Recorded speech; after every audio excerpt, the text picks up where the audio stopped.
Okay, let's try that again. Thank you, Sprocket. That's our live link.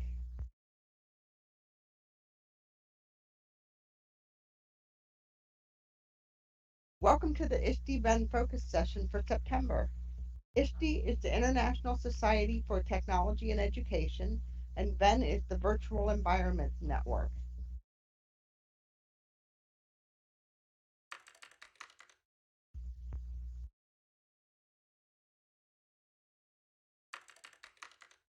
The ISTE Virtual Environment Network focus sessions feature noted practitioners of education in virtual environments in an interactive setting, usually every third Tuesday at 5 p.m. Pacific.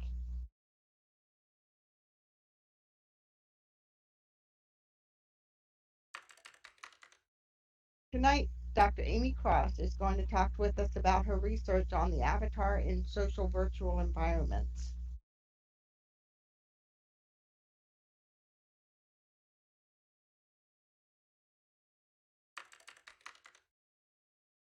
Known as Millay Freshie in Second Life, Dr. Amy Cross is the founder of the Four Bridges Project in Second Life and is a virtual project consultant.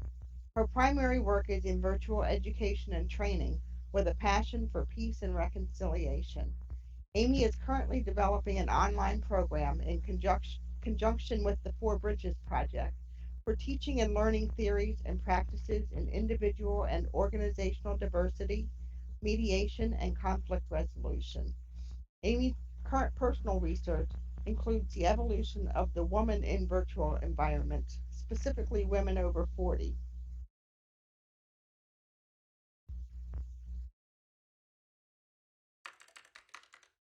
For this presentation, Amy will talk about her 2018 dissertation research focusing on the components that make up the avatar in social virtual environments, the way our personalities and identities move through the components, and how that is mediated through technology as we connect with our online representations. Amy's research is a combination of an extensive review of current literature, her own experiences, having been Millay since 1993, and the stories and experiences of others in Second Life.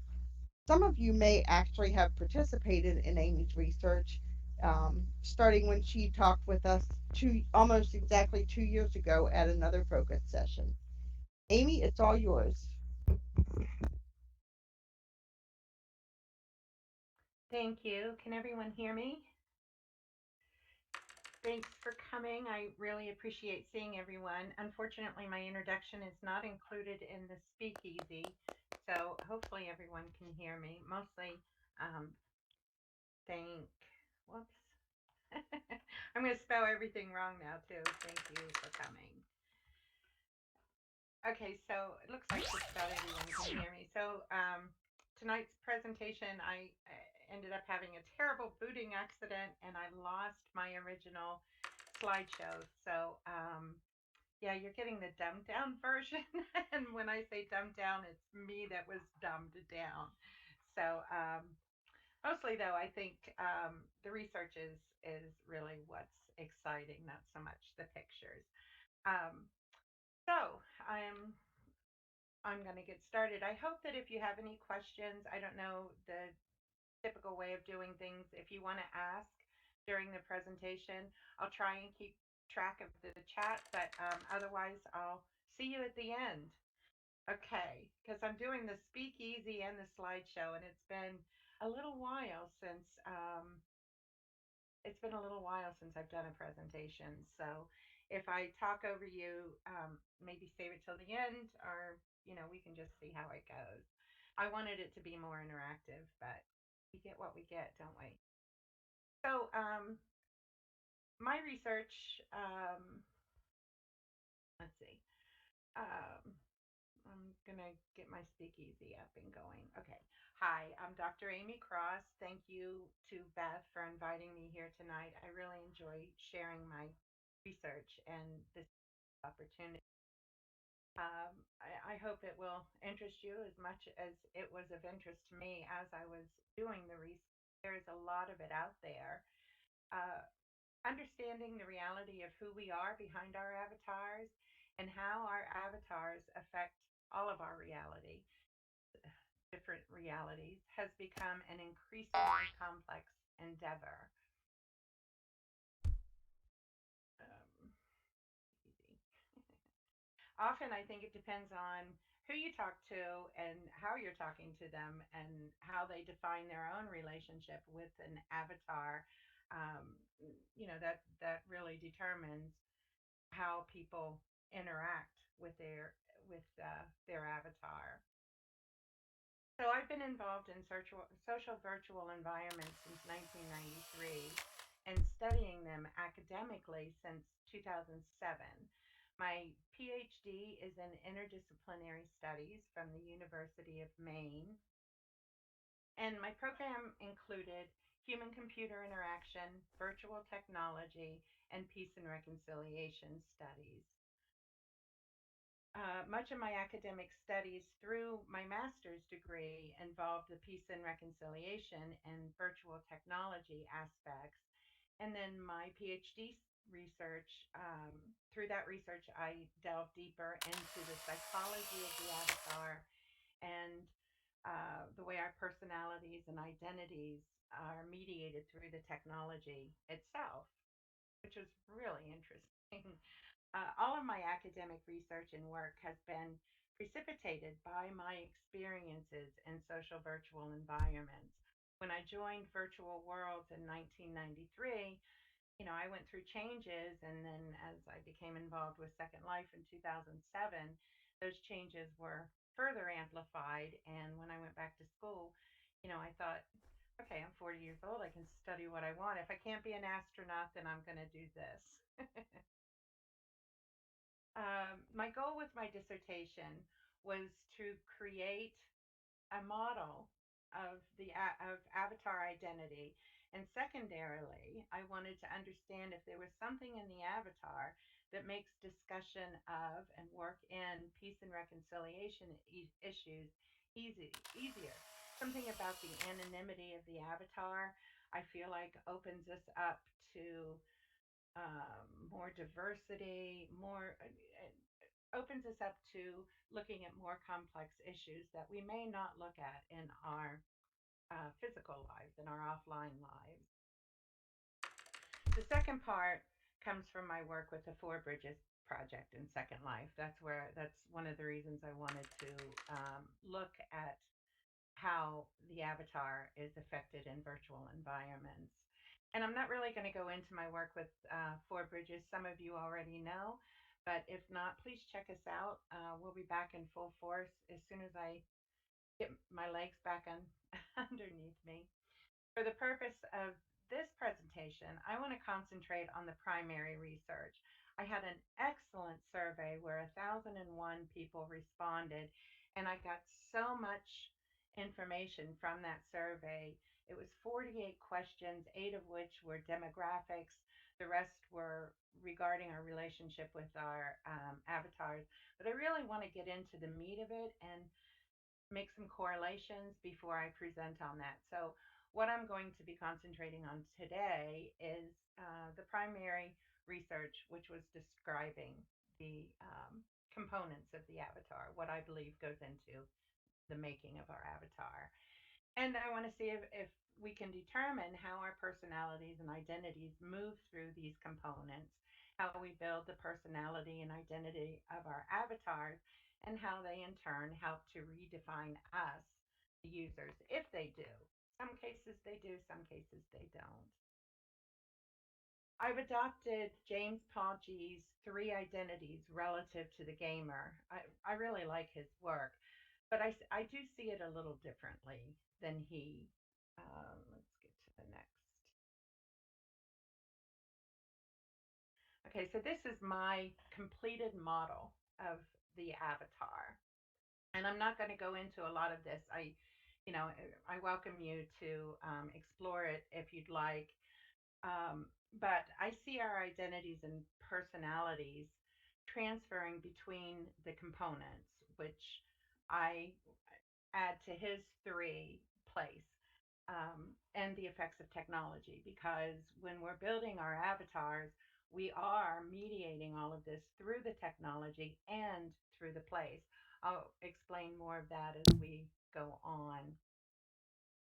This is where the theories in human computer interaction, fascinating studies, and neuroinformation science come in to play. Oops, I hit the wrong one, sorry.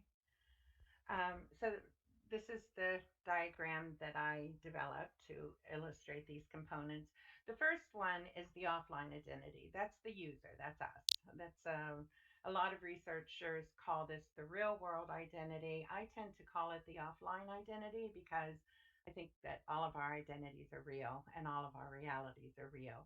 So this is the one that's offline, and it refers to the person that controls the actions of the virtual representation, the avatar.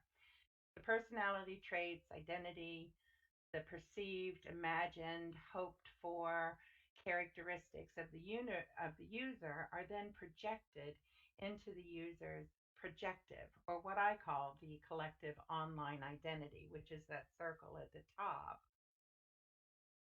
And that projective identity is the all of who we are and who we extend, how we extend ourselves into all of our virtual environments.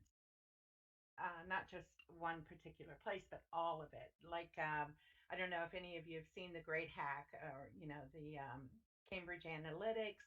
This is the projective identity is them collecting everything about us from our entire online footprint. So that is our projective identity.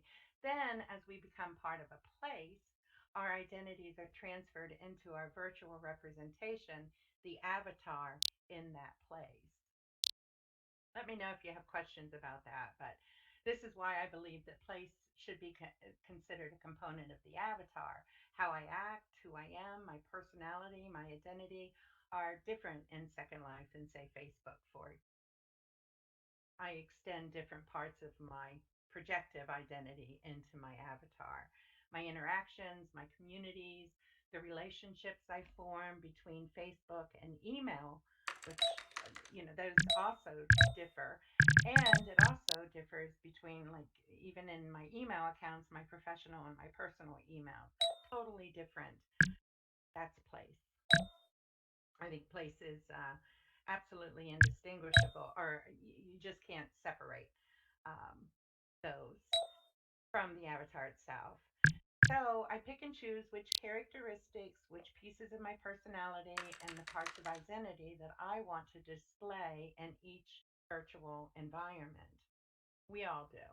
And of course, the tools that are available to me in that environment also play a role in how I present those bits. So that's where the human computer interaction comes in. And hopefully, if it's been developed well, um, that it offers the tools that we need to present what we'd like.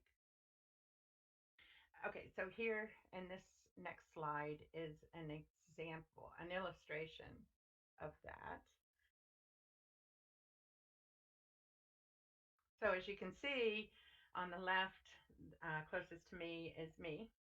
Hi, as a user. And then the projective identity includes my Twitter, LinkedIn, Facebook, any blogs that I have, emails, whatever. And it's different, but it's in my case it's the same, and that's a level of identity which I'll talk about as well. So we go through various stages in identifying and connecting to our avatars. Welcome to everyone who just came in.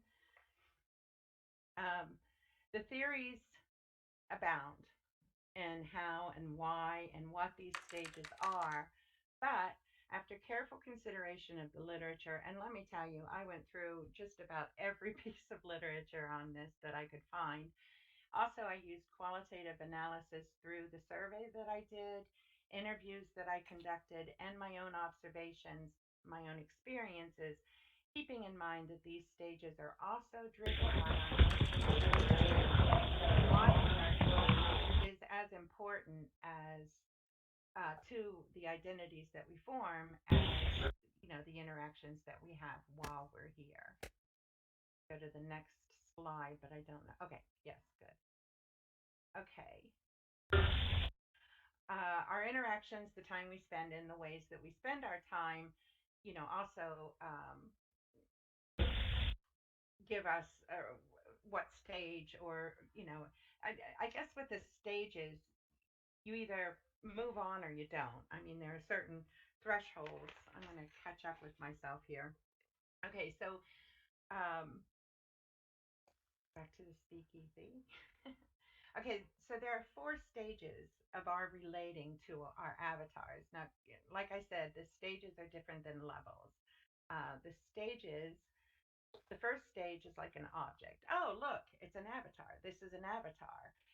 The avatar is like a tool that we use to navigate the virtual environment. Many people, when they come in as a student or as a professional for training, see this as an object. It's a tool.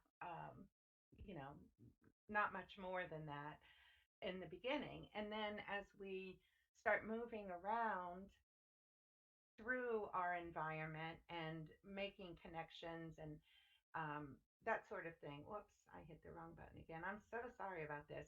Then it becomes an extension of who we are. Oh, look, I have an avatar. The tool becomes less of a hammer and more like a prosthetic arm that extends us into the virtual environment, and it opens the door for um, deeper interactions with others and the environment. The connection stage is, oh, look, this is my avatar, where we have some investment in it. The avatar starts connecting with other avatars in the environment.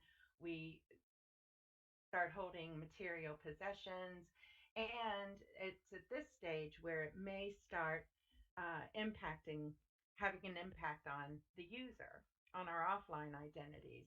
We start to feel connected and a part of our avatar. And then the last stage is the reflection, what I call the reflection stage. It's also called the This Is Me stage. And that's where the avatar is me. This stage is referred to as the This Is Me stage. And when there isn't a separation between who we see ourselves as being and who our avatar is or is becoming, um, it's more that's where I am. I am a reflection. Anywhere I go, I'm either Millay. I'll answer to either one, Millay or Amy, and there's really not separation there. Okay, so those are the stages. And we may exhibit different characteristics, but this is much the same as the roles we identify with ourselves offline: mother, friend, professional, etc.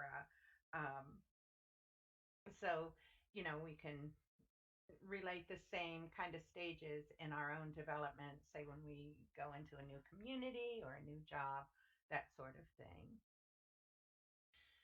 So much of my research involved chasing definitions. Let me tell you, finding definitions of things in virtual environment right now, because we're still relatively new in our research, is very frustrating and slippery, because just as soon as you think then you find another theory, and it, in some ways it changes everything.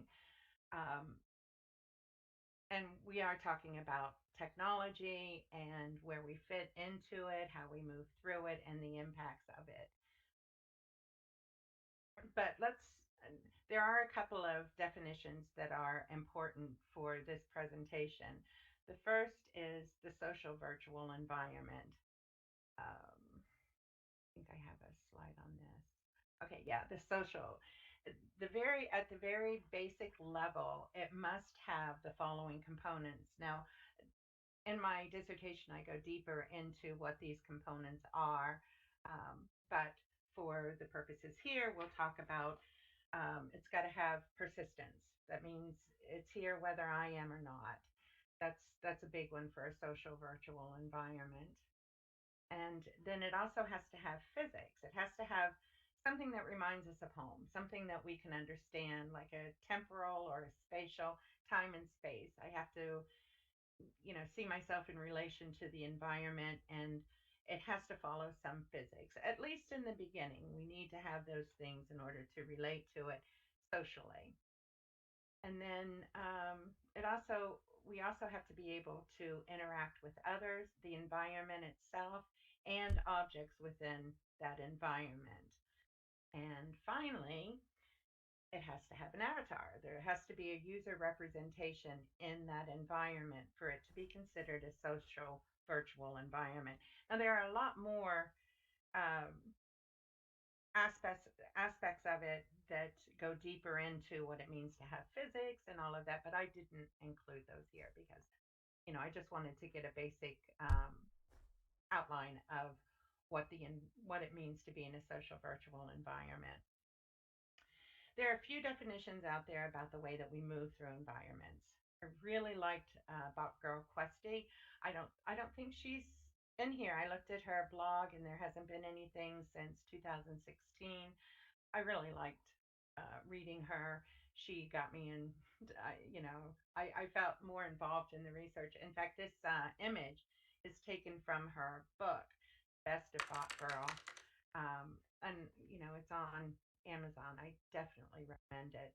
A lot of good information in there. Um, and I do have a list if you're interested.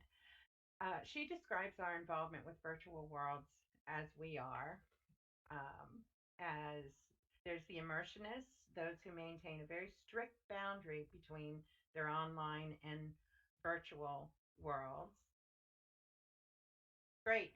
Just let me know and I can get that to you. Um, I think I still have it in here. And then there are whoops, oh, I went too far. I'm sorry I'm doing this. It's been a little while since I've given a presentation and I'm trying. It is, I went to see Pamela's um, presentation and I've done extensive research, so I had a little more in there, but wow, isn't she kind of spot on? That I was really, really impressed. So, yeah, it is very similar to her work. Um, Okay, so the augmentationists are those who use virtual worlds to augment or enhance their offline lives, but they don't really bring themselves in. Like they do keep some kind of separation, but it's not as strict, I guess, as the immersionists. Um, and then we have the emergents, and they extend their virtual lives into their offline lives and sort of on the side or in combination or such. There is a transference that happens with the emergents. And then there's the laterals who move their virtual identities between virtual worlds, sharing all or so like if Malay Fresky was on Facebook as opposed to Amy Cross, then that would be considered lateral between Second Life and Facebook. I also consider laterals like I include my offline in there, so I consider myself a lateral, though I believe in this presentation I said I was an emergent. So, you can tell that it gets a little because there are so many theories and ideas out there. It gets a little difficult to make these definitions go across the board. Exactly, Beth. There are multiple virtual worlds, and if like with Malay, Geneva, OpenSim, Malay is the same across all of my realities at this point. But I think with the laterals, what she meant, and this was something that was suggested to her on her blog that she add those laterals, is just going across each of the virtual worlds. So I thought that was really interesting. So the greater connection that we feel between the avatar and us as users, the deeper the impact of the avatar on the user. And I know that seems like well, duh, obviously, but I know a lot of people through my interviews and through the surveys have said, that what happens in Second Life stays in Second Life, and so they kind of shut that door to having an impact on their offline lives. For the user's behavior to be impacted in a meaningful way, several conditions or thresholds must be reached. The user must form an emotional attachment with the avatar, and this can come about through the user's ability to customize the avatar and the choices that are made available to them. So, the more I customize my avatar, even if it's not customized to look like me, obviously Millay looks exactly like me. Not really. But, the more I can customize my avatar around my personality, the better. Even if it's just for a wished for aspect of my own personality, the more customization. Yes, I'm a seven foot. Exactly. So, and another thing that helps with that emotional attachment are the personal relationships with other users, romantic, friendly, anytime we share an emotional event, and or having our work valued in a virtual environment. So if I form a relationship with somebody that has, I have a better chance of that relationship impacting on my user. And let's see, where am I on my slides? I'm really sorry. I just keep um, forgetting where I am. Okay, so okay, and then also an alignment with the social community. And what I found, especially in the second part of my dissertation, which I'm not really going to cover here, but what I found was when we come in, if we don't form an alignment with a social community, with some group, an educators group, the Four Bridges group, if we don't form that alignment, chances are we're not going to stay very long. If our attachment is to a particular person or avatar or whatever, even that doesn't strengthen us as much as an alignment with a social community. I thought that was extremely interesting, and I loved that the survey really stood that up, really brought that to light in the responses that I got. Also, you need a feeling of attachment to the space itself, the interaction with the environment, and the objects. So, the more, like when I go into World of Warcraft, I can't create that environment. I mean, there are some I can create some things, and it may have changed since I was in there, oh, I don't know, 10 years ago.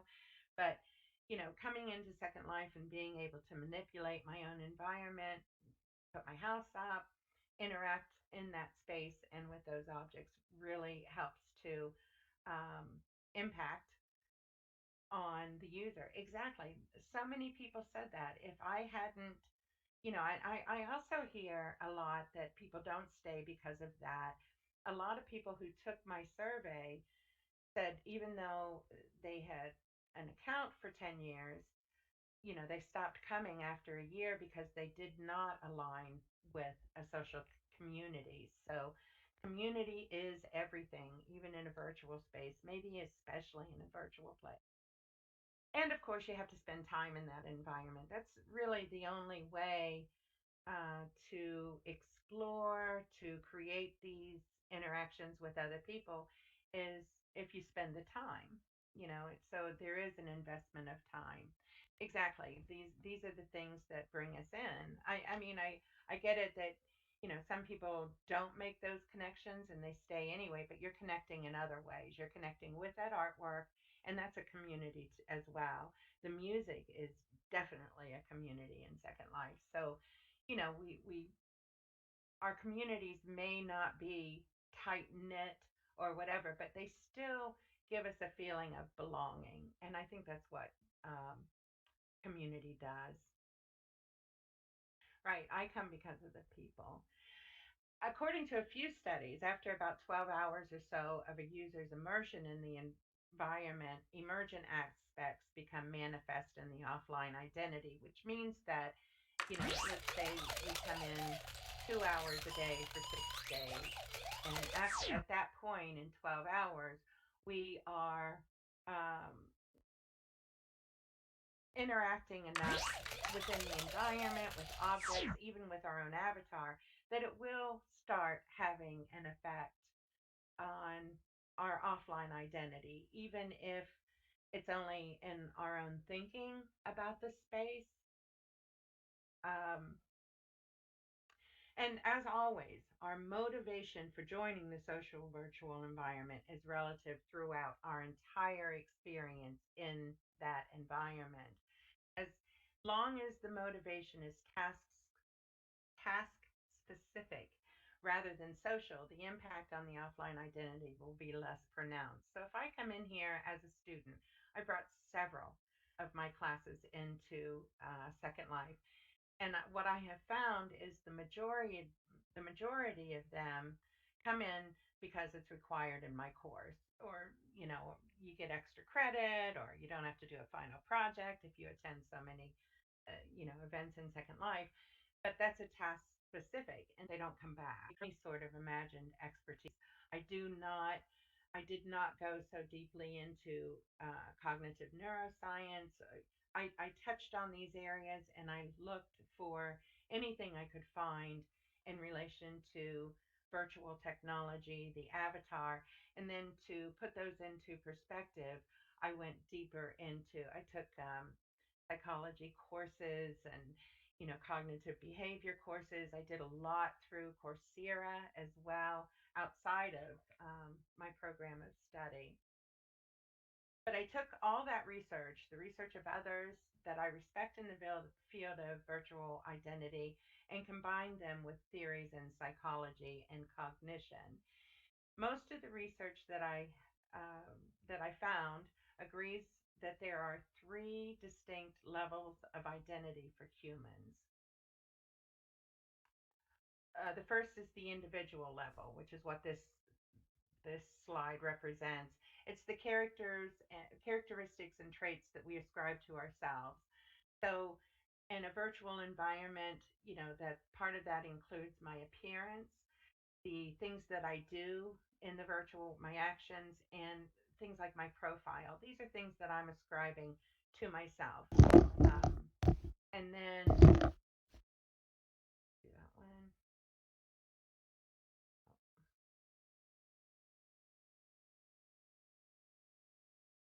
Okay, and then we have the relational level, and that's the identity that comes through our relationships with others, and it's formed in conjunction with the other people's views and ideas of who we are, which is mother, daughter, sister, professional, whatever.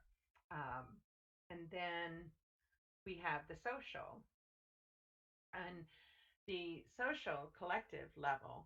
Those are the ones that reflect our membership with particular groups or cultures, both chosen and automatic.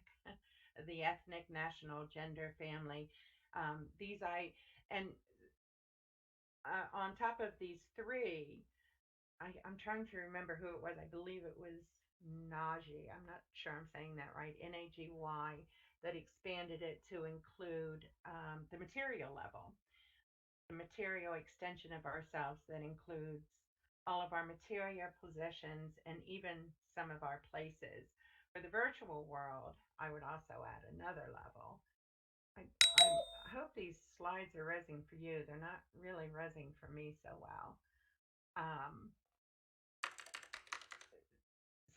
and this slide is representative of the material level, and it's just it's just a picture of my inventory and one of my very favorite possessions in here, which is, I can't remember his name off the top of my head now, but I really like his work. And this is a woman on a bench. Um, and that's the material level. That also, it becomes part of our identity.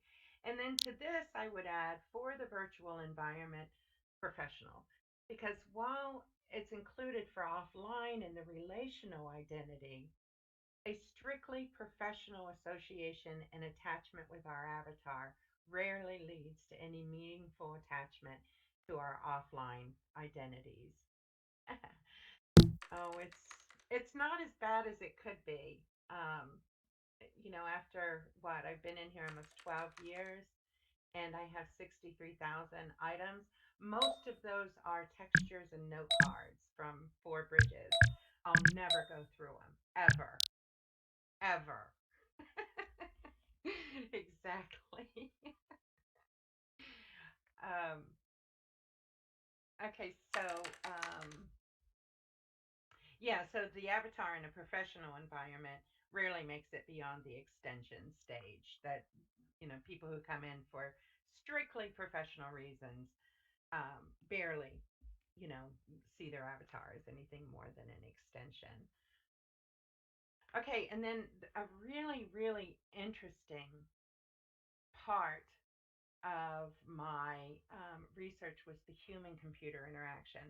That that whole section, I took two, three courses in HCI and had to create a project at the end of it. It just really the way we're affected by the technology and how we interact with it is amazing. Excuse me, I think I'm getting the hiccups.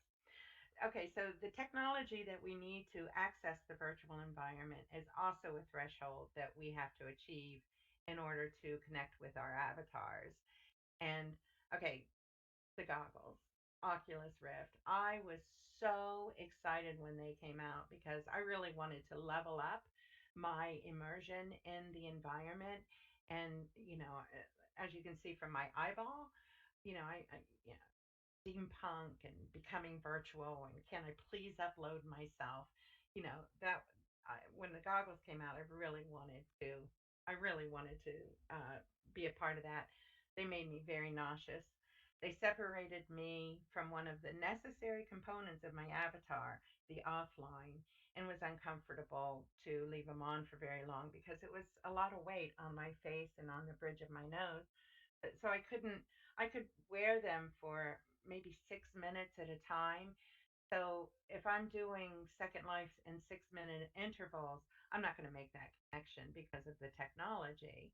Um, Still doesn't make me. Oh, and plus it just was different. It wasn't my avatar in the virtual environment. It was me, and that it just didn't feel right. Now, granted, as with everything, um, my reaction, both the psychological and emotional, was different and uncomfortable. But that's part of the disequilibrium, which is a temporary state in which things are out of balance and unstable that comes with using any new technology. I pride myself on working through that and working through these new technologies because it does correct itself over time. Our brain has that plasticity. Right, and I do talk about how important that view is.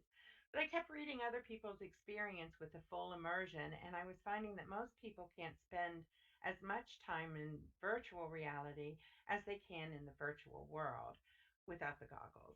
And, as human beings, we have things that are going on outside of Second Life. Like right now, I can hear my son in the kitchen. I know he's cooking something, and I wonder if he turned the stove off and I can address that even while I'm in here. I can do other things. I'm a multitasker. I can do other with the goggles on. That was my whole world. That was my whole identity. So I'm sure I could have worked through that. But the nausea. Until there are more and better technical advances, I'm afraid that many of us are going to be left out of the reality revolution to the degree that we've embraced virtual environments. Here's an interesting thing. I think is more than 70% of the respondents on my survey were women, and most of those were over the age of 40. And what I learned through my HCI and virtual reality classes is that women are affected more by the nausea and the discomfort of the goggles than men. So, that's just an interesting statistic when we're thinking about or planning to join uh, an environment. It is interesting. Still, even without the goggles, Second Life is a complicated technology for many new users. My students are a perfect example of that. And I did for the state of Maine. I They wanted to do parenting classes in virtual environments for our rural parents. Our governor at that time closed down 17 places that people could get parenting classes, which are either sometimes they're mandated by the state to keep your kids or to get your kids back. So they hired me as a contractor to find these. Um, yeah, that's the thing. 10 minutes a day, and where can we go with that? Um, but anyway, so I was exploring all of these other virtual environments for these parenting classes, and I really wanted to use Second Life because I like the avatar customization features, which I think are important. When you're dealing with material, I also like the access to the community and the community resources, and the potential in creating their own environments and simulations. Um, but the consensus of the team and my own was that it was too difficult for the students to learn in the amount of time that they were given. Now, I think I could have done a workshop and worked it all out or given them that extra time. I believe in giving my students that extra time, and the entire first class that I do in virtual reality is letting them get used to their avatar. They need to fix it up the way they're comfortable with. Otherwise, it's a constant distraction. And they miss the materials because they're distracted by their avatars. So, I do think there are ways around these things. But as I said, it's most of the when I went to the university, wanting to bring their peace and reconciliation studies into Second Life because, oh my gosh, the community, the groups that are there, it's a perfect place. It's a very practical place to fail. But the consensus was it was too complicated for mass adoption by both the students and the faculty. So on the slide, you can see there when I joined, I was down in that far right corner in virtual places. That's where my very first avatar was. And then AOL chat. And I believe that other one is Alpha World. I'm not sure. It might be something else. And then just for Second Life, for access in Second Life, the 2 arrow one is the Firestorm viewer with all those menu options and advanced. But you can go in through the Dragon viewer. I think that's what it's called, and you only have the 8 right at the top. So, you can choose a different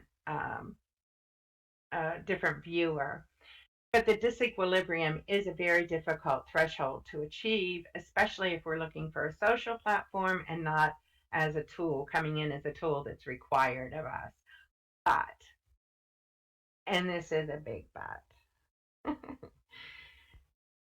Second Life affords great rewards for those who are willing to put in that initial effort. All right, so it's a global community, the avatar and environment customization, persistent social interactions, events, art installations, historic reenactment installations, discussion groups. It's endless.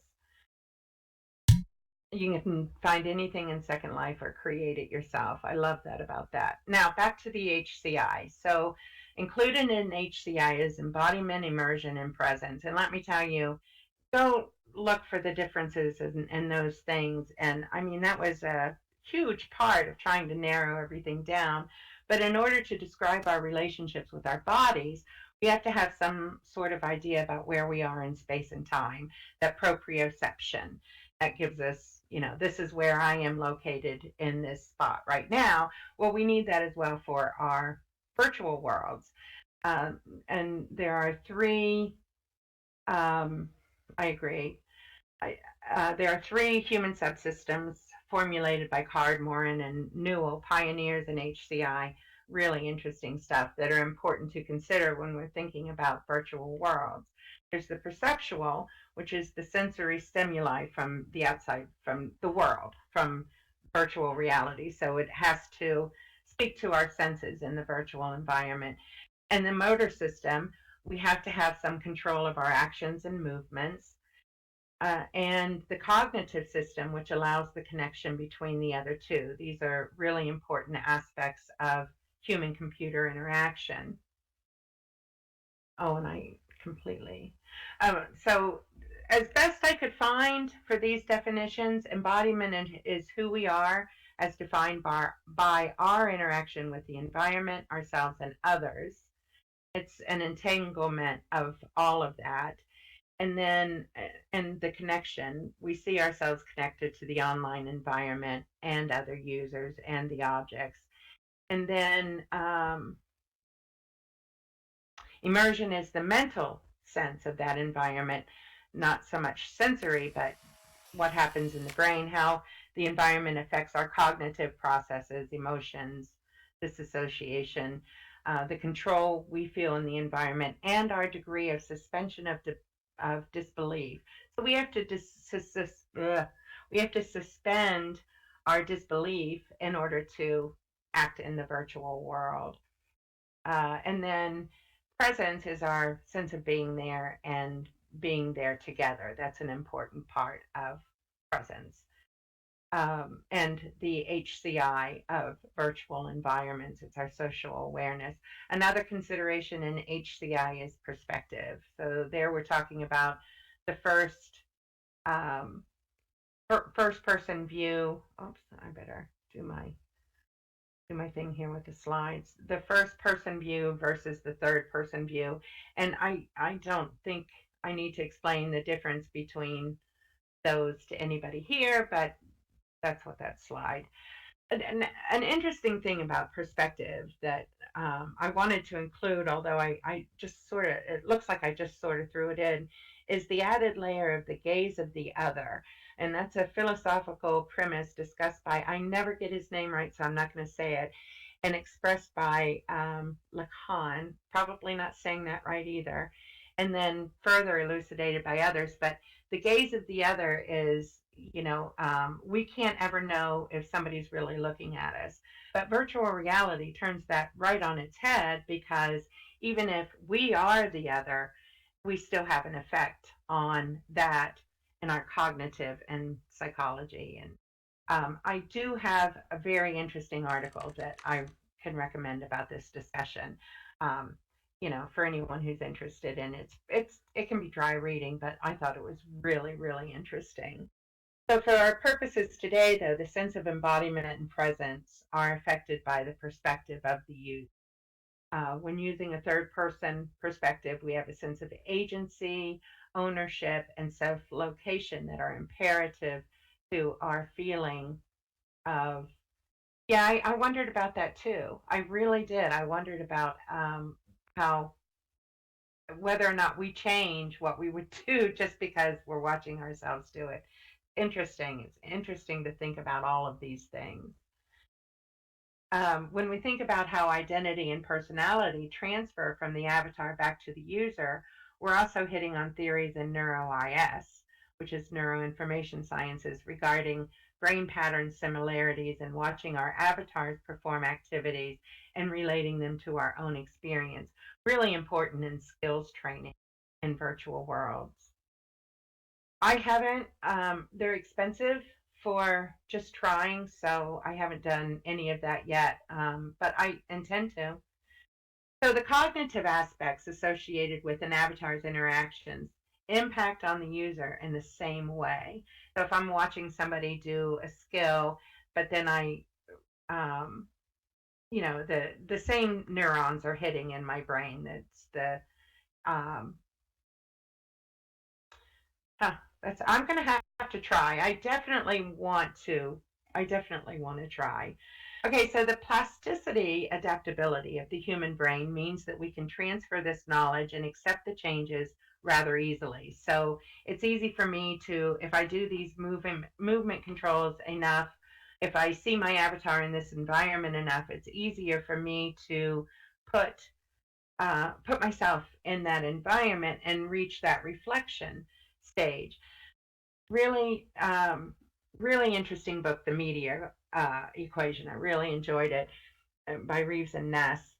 It also means that people assume that what they see in the media and as mediated through technology is reality, because evolution has never demanded that our brains do otherwise.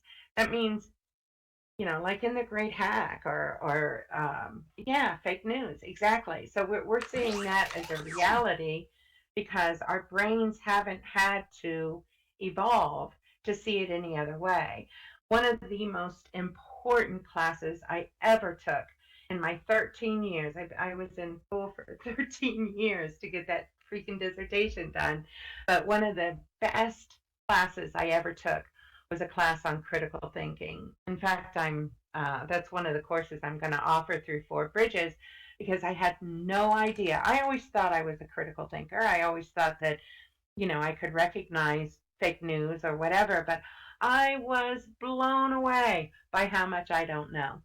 The ladders of inference. I don't know if, I don't think any of you, when I took the course, my final project I did in Second Life, and I made a lot of people in my group angry because I turned a lot of what they thought on their head, um, because I was able to do it in Second Life. It was excellent. I was so glad everybody was mad at me. Okay, so why is any of this important? Well, I think that in order to understand ourselves, especially in this age of technology, it's important to know how we are affected by the things that happen in the virtual environment.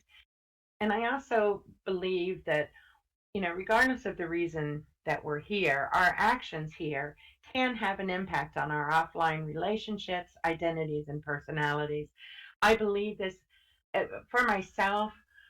If I hadn't stumbled into Second Life and started the Four Bridges project, I wouldn't be able to stand up here and give this presentation. I don't know where my academics would have gone, because I could see that, when I was, especially as virtual coordinator for Amnesty, people were more inclined to have these really, really difficult conversations that you just can't have offline, or it's much more difficult to have these in our offline relationships, because we come in with all this baggage and we're climbing these ladders.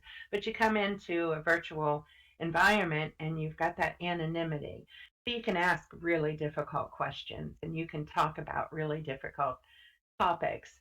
And you know because of the mediation and the conflict resolution aspect of my education, I could mediate some of these conversations, and to see the impact of that real time was just was just an incredible, um, eye-opening experience for me, and it directed what I do. So how we use the technology and how we continue to develop these theories can make a huge difference in how societies develop as well.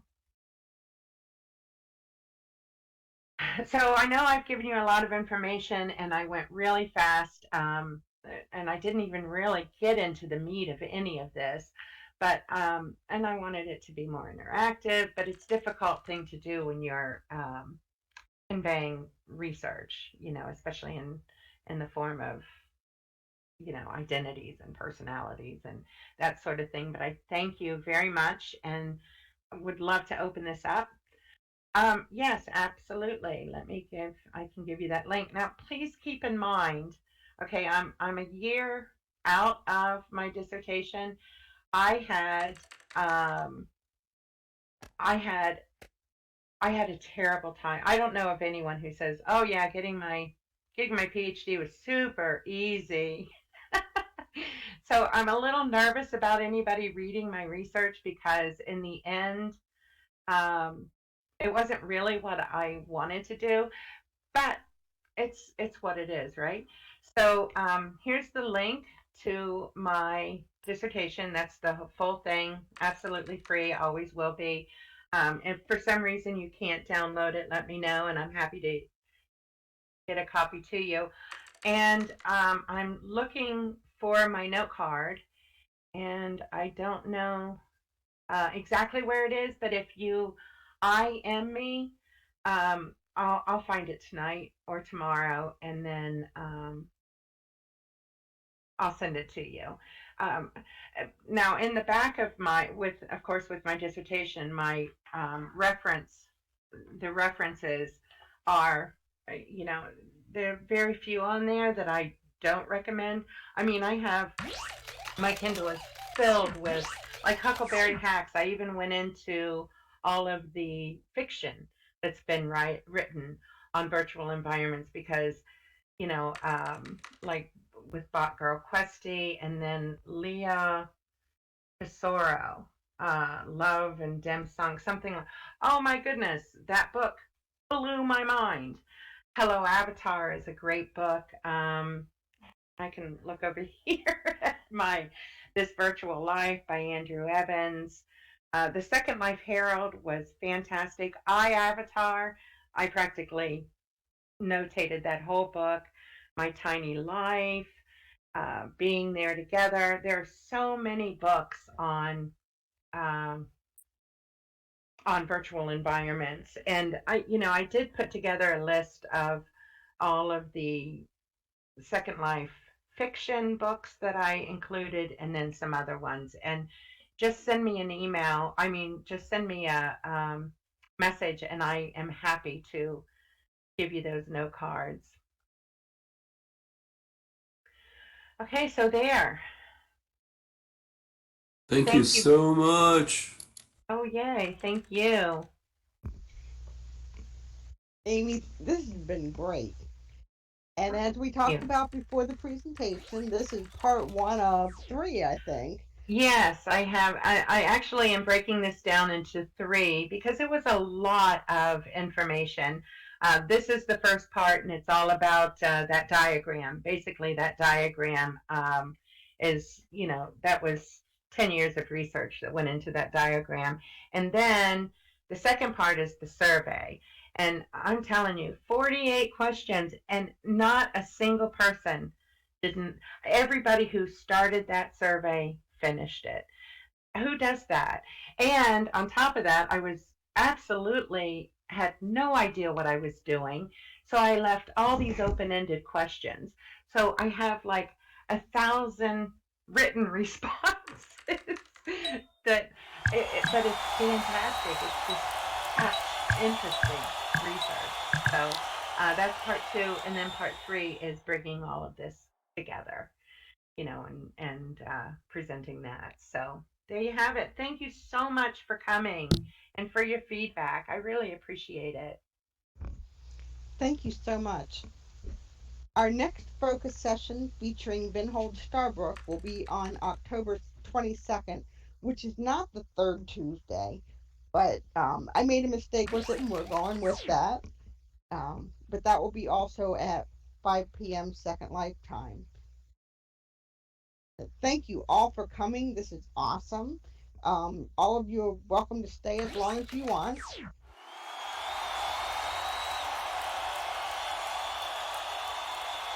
And it's great to see you all.